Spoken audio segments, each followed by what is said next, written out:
What up my people, welcome back, it's your boy H8 and today is a highly requested video where I'm going to be updating you on every single project I have started over the last 6 months. I'm going to be talking Scrapyard, I'm going to be talking house, M4, i8, E-Class, AMG, truck, you name it, everything you want to know about is going to be discussed in this video. Before we get into it, I am doing a giveaway at the moment where I'm giving away some Jordan 4s on Instagram, but I've seen a lot of comments on YouTube of people that don't have Instagram, which is very rude of me. I should have actually done the competition for everybody. So now the competition is open for people on YouTube. So if you want to win the £500 pair of Jordans for absolutely nothing, either go on my Instagram, follow the link in the description and comment below the post to say you've entered, or comment below YouTube. Right now you've got to be subscribed, I can see, and just comment I've entered in the raffle and that will count towards it. And as soon as I hit 27k, I'll be giving the shoes away to somebody. So you've got to be in it to win it, guys. Don't be a melt. Enter the competition. It's free. Just before we talk Scrapyard updates and AMGs and supercars, I just want to say a couple things. Firstly, there's been a little bit of confusion about a recent upload of mine when I uploaded the M4 Golf. I was not calling out Matt Armstrong. I don't know why people thought that. All I was doing was asking a question to see who watches Matt Armstrong's videos and who watches mine. I was being a bit sneaky. And to be honest with you, it was just a harmless question, whose is better? Like, it's not that deep. So all the people getting offended, just stop crying about it. I was just asking to see, I like Matt Armstrong's videos. I love what he does. His content is great. We both had M4s at the same time, so I thought, why not ask to see who prefers what? Easy as that. Nothing more to it. Then number two, I do read all the comments and I try and reply to most of them. A lot of people have been saying my content's changed. It's not the same as it was. It's not on the old topics. That is because the channel is called Henry Arnold and I'm doing what I'm doing in my life at the moment. The videos are going to be about what I'm up to and what I'm enjoying doing and what I'm passionate about and what I've got on. And I'll be honest with you, the Scrapyard videos, I haven't really enjoyed filming them recently, so I haven't done them. Imagine doing something, trying to be happy about it, that you don't enjoy, just for the sake to upload a video. It's not fun. Doing shit you don't enjoy ain't fun. So I haven't been doing it. But that's not to say that I'm not gonna do more Scrapyard videos, because I am. I'm gonna be doing some very, very soon. I found the love again. But all I wanna say is, if you don't like the videos I'm putting out at the moment, you don't have to click on them and watch them. There's a lot of YouTubers I subscribe to where some of their videos come out, I'm not interested, so I just don't watch them. And number three, fucking hell, some people need to know when to take a joke. Most of the stuff I say on this channel is sarcastic. I don't mean anything by it. And if I offend somebody, then I offend somebody. But take a fucking joke, man. Life's too serious. People are too serious. This is a passion of mine. I do this as a hobby. It's not a full-time job. Yeah, it earns a little bit of money, but it ain't a full-time job. I can experiment and do shit that I like. It's my YouTube channel. And I want to find people that enjoy that and are like-minded. And if you're not, then look, keep it moving. But for all my returning subscribers and all the new people here who like it, then I fucking love you guys. You are legends. You're the reason I enjoy doing it so much. The love is real. Anyway, enough of the negative bullshit. Let's get into today's video. Updates, updates, updates. I really want to push that glass in there. You guys actually sat on a scrap car right now. Guess where it is below? I don't think you're going to guess. I tell ya, you are sat on a Mercedes C-Class with a smashback window. Do you know how I smashed that?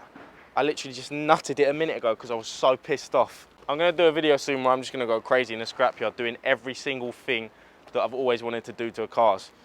It's going to involve a sledgehammer and a lot of guns. I used to really struggle in the mornings getting up, having time to eat a good breakfast. Why food is a full meal replacement, and I now drink one of these every single morning as my breakfast. It's got over 26 vitamins and minerals, and it has everything in it that I need to be fueled for the day. It's the perfect alternative, and I can drink it on the go. I haven't got to stop, sit, eat, make breakfast, which was the challenge in my unorganized mornings. It comes in 5 different flavors. My favorite is Happy Banana, but it also comes in cold brew coffee, classic choco, crazy coconut, and finally my favorite, smooth vanilla. Just like it's important to put good fuel in your car, it's also important, if not more important, to put good fuel inside your body. And that is the answer to your question. That is your V-Power fuel for your body.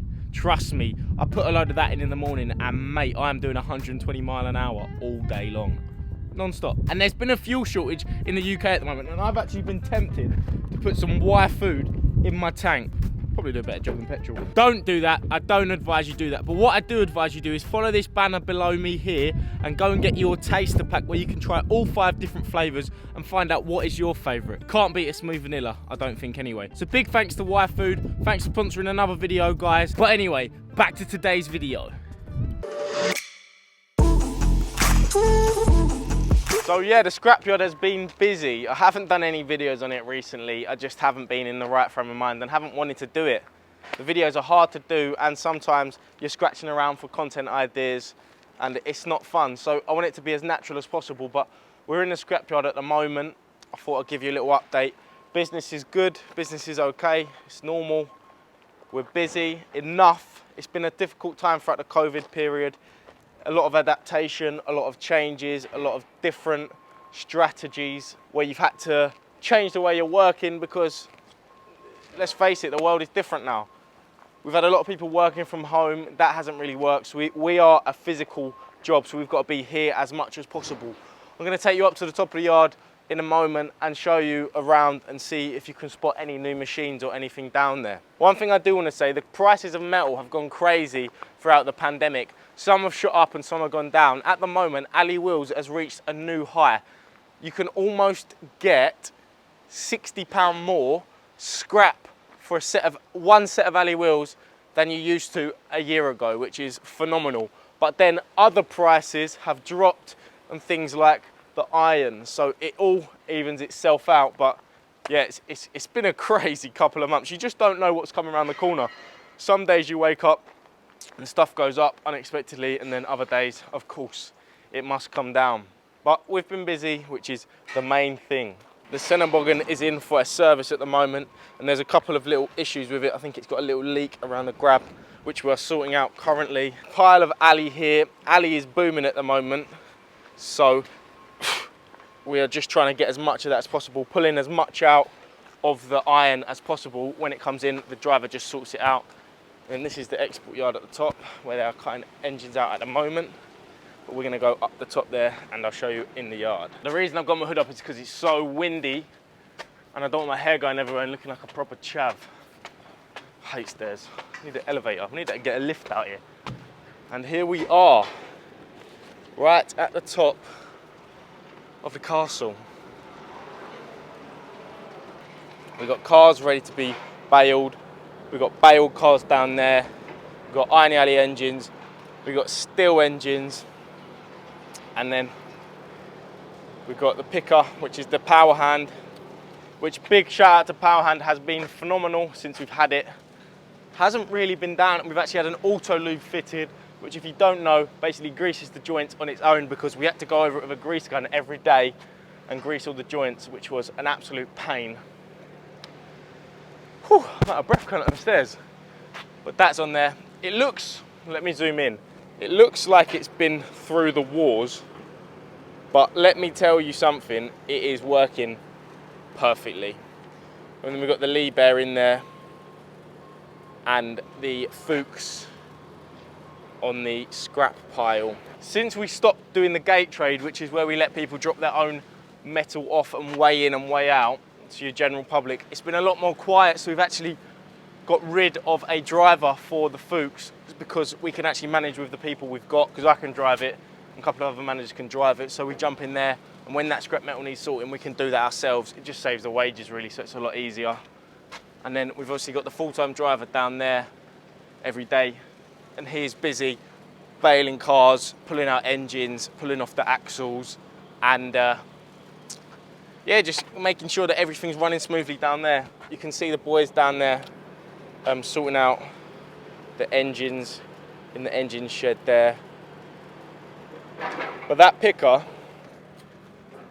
is working flat out every single day from 7 o'clock till 5 o'clock, and it has been perfect.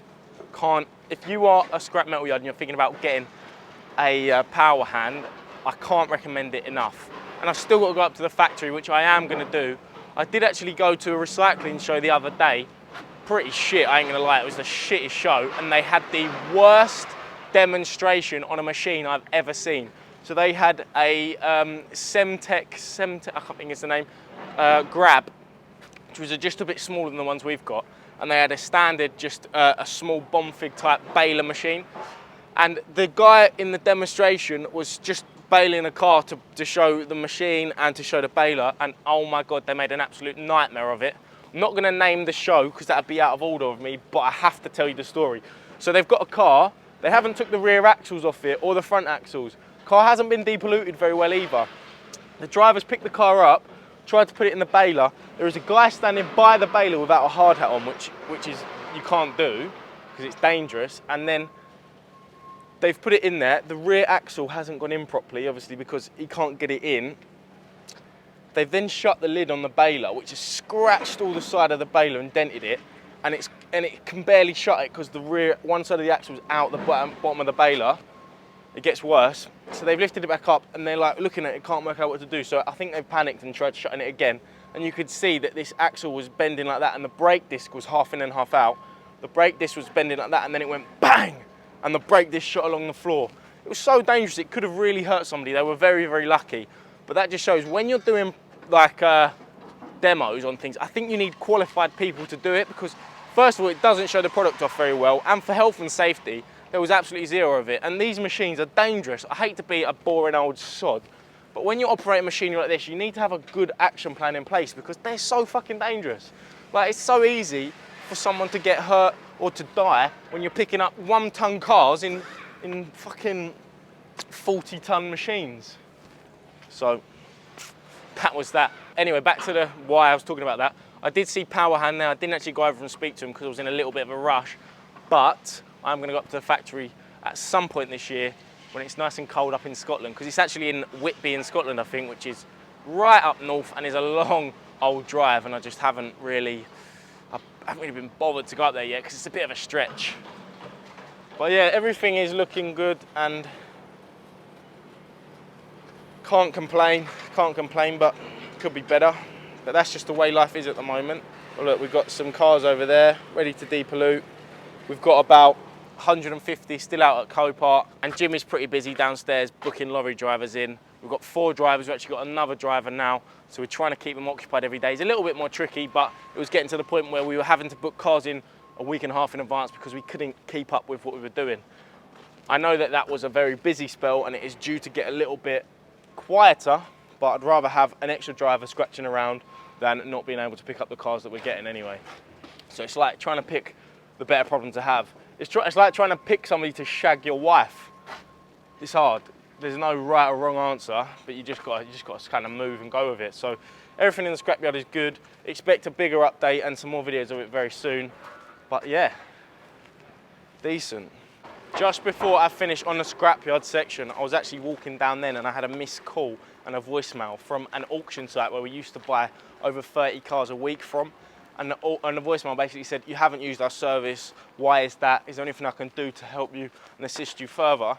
And I'll be honest with you, the reason we haven't used them is because we haven't needed the cars. So we haven't been amazingly busy, but we haven't had to buy at one of the auction sites we used to buy at. So that just shows how business has been. I suppose it's a positive really, isn't it? I suppose, but that's why we haven't been buying there, mate. But I'll give you a call back.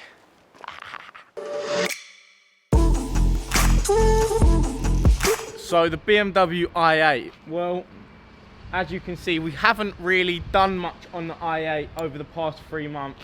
I haven't really had a chance to fit it in. Obviously, we had the problems with the M4 where it wouldn't start and I had to go to the end of the earth to get that sorted, and that took over a month to sort that out. And then we've had the E-Class Merc, which I'm trying to get fixed as well, which, as you know, is still not working. I'll update you in a second on that. But yeah, where we are, we've got it on some stands at the moment. Oh, there's a lorry coming in. We've got it on some stands at the moment. We have taken off some of the wing that you can see here, just to see sort of some of the damage, but the damage and the extent of it is very, very bad. It's worse than I thought. If we come underneath here, you can see that this is completely bent, and then come around this side, under here, it's completely sheared off there, and then there's another crack in the subframe down there. Fortunately, it hasn't damaged the carbon tub, which would be a Cat B write-off, which is why my Cat B parts car over there is a write-off, because it is damaged in the carbon tub. When they're damaged in the carbon tub, there's just no way you can repair them. That one is actually in a lot better condition. It's got less mileage on it, but it's a Cat B, so unfortunately we can't put that one back together and rebuild it, which is a shame. I was thinking about using the tub out of that one, using all of the gear out of that one, running gear, and then putting the tub of this one on that one, but it's just going to be too much hassle. The only way I can see this working is if I just repair this car like a normal rebuild, but it's not going to be a normal rebuild. Because it's electric and it's hybrid, I've had to take my time a little bit more, because you don't want to cut the wrong wire or pull the wrong wire, because they are connected to a very, very powerful lithium battery, which could kill you if you touch it in the wrong place. So that is why we haven't started the BMW i8. But I have good news. From Monday, so next Monday after this video goes live, we are going to be having a full week on it. So you'll get 3 or 4 episodes maybe of an update on how we get on and what we get up to, because it's going to be an eventful one. I have never seen anybody on YouTube actually do a rebuild on a BMW i8, probably because of the complexity, but hey ho, that's why I am out here doing it. The car doesn't even move at the moment. All of these 4 wheels are ruined, so I've got to put the wheels on that one, change the suspension over. That's going to be the first job, just to try and get it in a position where we can roll it around and move it without it being an absolute pain in the arse, because at the moment it is just there, you can't move it, and that is it. So wait until Monday next week. I'm going to be starting it, and you will get some updates on the BMW i8 very, very soon. If you don't know, I did buy a Cat B BMW i8, which is over there in the corner. Look, I'll zoom in for you. That is a full Cat B. Every single part we need, literally, bar a couple of the, bar one of these, because it is damaged. Absolutely everything. So all of them parts are going to be used for that one. So these 2 cars at the moment stand me in at about £35,000. So providing I can get about 35 to 40 grand for that one when I sell it, everything off of that one will be basically profit. So yeah, it's not going to be the most profitable job. I have left it a while. They've held their value well, but that's just the aim of the game. I did plan just to buy the parts for this and fix it straight away, but the extent of the damage, I've had to wait a lot longer to do it, which is unfortunate. So for all the people concerned about the i8 and why I haven't been on it and why I haven't been updating you on it, that's because nothing has been happening, but that is changing from Monday. So that's the i8, guys. So the Citroen Picasso rebuild. The Citroen Picasso rebuild is still going ahead. I haven't had the time, I haven't been able to allocate work for some of my guys, and I haven't been able to get time from my painter, who was going to help me out as well to do the transition. The idea behind the Picasso build was originally to do a sort of pimp my ride type thing on a Citroen Picasso. The Picasso, which I'll show you in a second, is still here, and I still own the same one. But what I actually plan to do now is use that Jeep behind me that you can see there. Let me go over to it, I'll zoom you in. Lovely Jeep. And what I'm going to do is use all of the running gear, basically the whole chassis off of that, but cut the body off and then weld the body of the Picasso on top to make sort of a Citroen Picasso hybrid, and I may even turn it into a Picasso Jeep pickup truck. That's my plan, and I am going to be doing that very, very soon as well. But time and life at the moment has kind of got in the way, guys, because I said it earlier in the video, but I do have a full-time job as well, and this is a hobby of mine. So finding the time and the money to do it is difficult, because money doesn't grow on trees. And I may seem like I have all these cars and that, but I promise you now, nothing is as rosy as it seems, and I haven't got an endless pile of cash which I can keep doing stuff.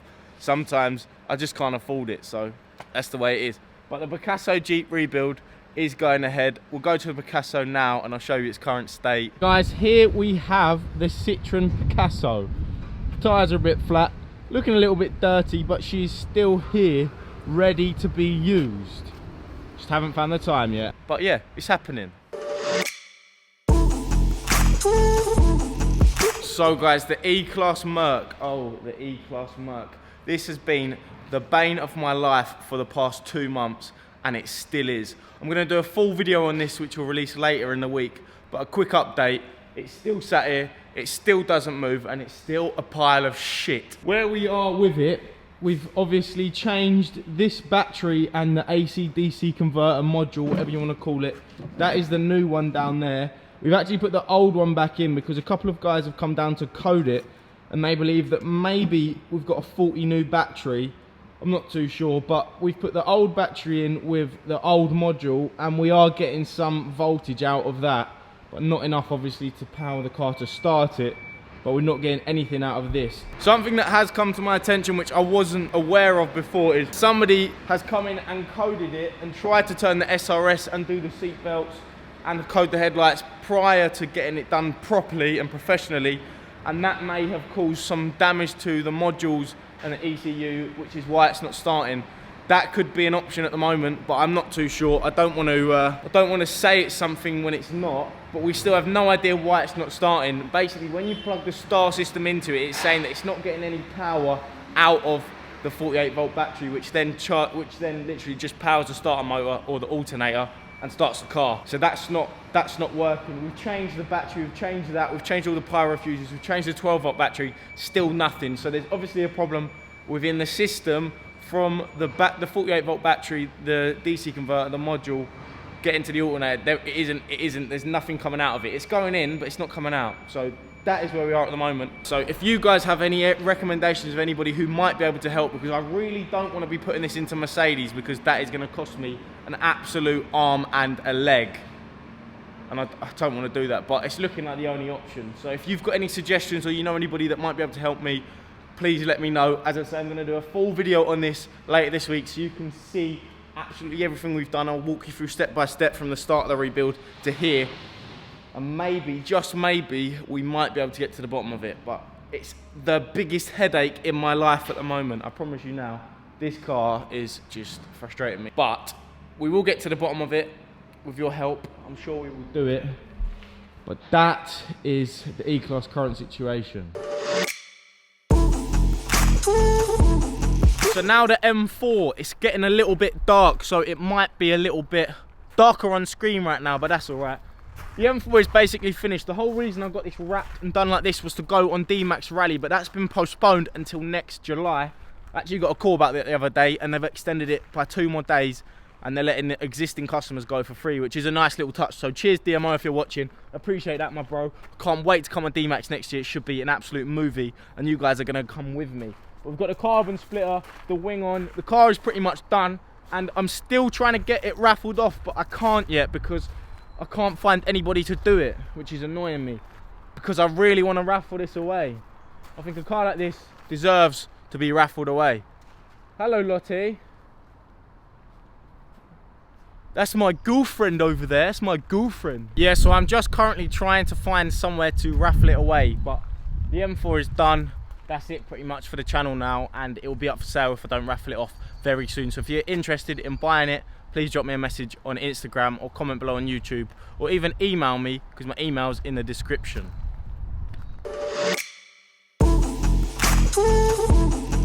Just while I'm down here, I thought I'd update you on the house situation. So unfortunately, I didn't buy the house. Some dickhead put in a higher offer.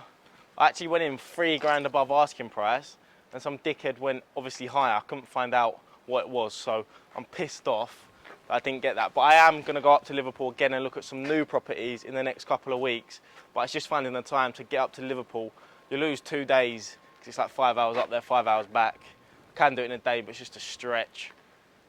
So yeah, I'm still salty over it. I'll be honest with you, it still pisses me off a little bit, but that is life. I thought it was going to be easy. I was going to go there, love the property, fall in love with it, put my offer in, it was going to buy it, but life ain't never easy like that, and I learned the hard way in the property game. So I am still in the market for a property, and yeah, the update on that series will be coming as soon as I find another property that I can put a bid into, because at the moment, can't really update you on a property that I didn't buy.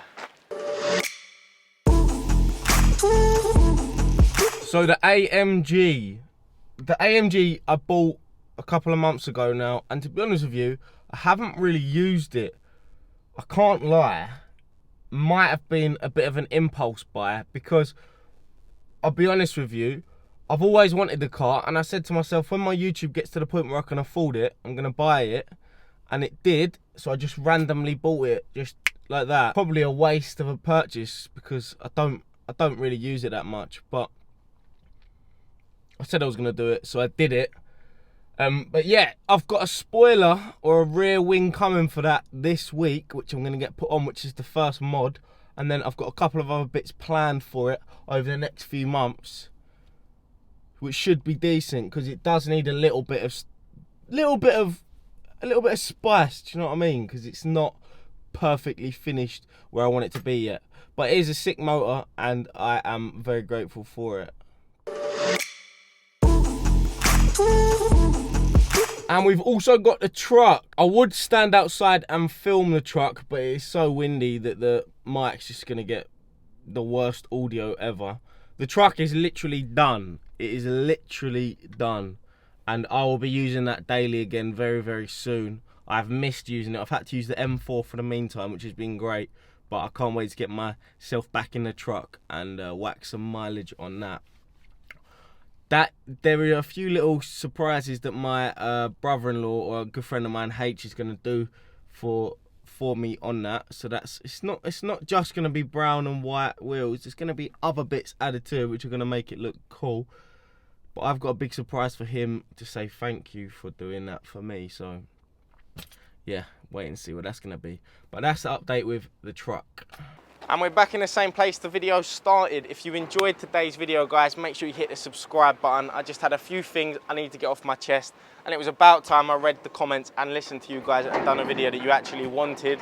So I hope you are updated on every single thing that I started and I haven't really updated you on and spoke about. If there's anything else, just comment below what you want to know, and I will read it. I do read all the comments.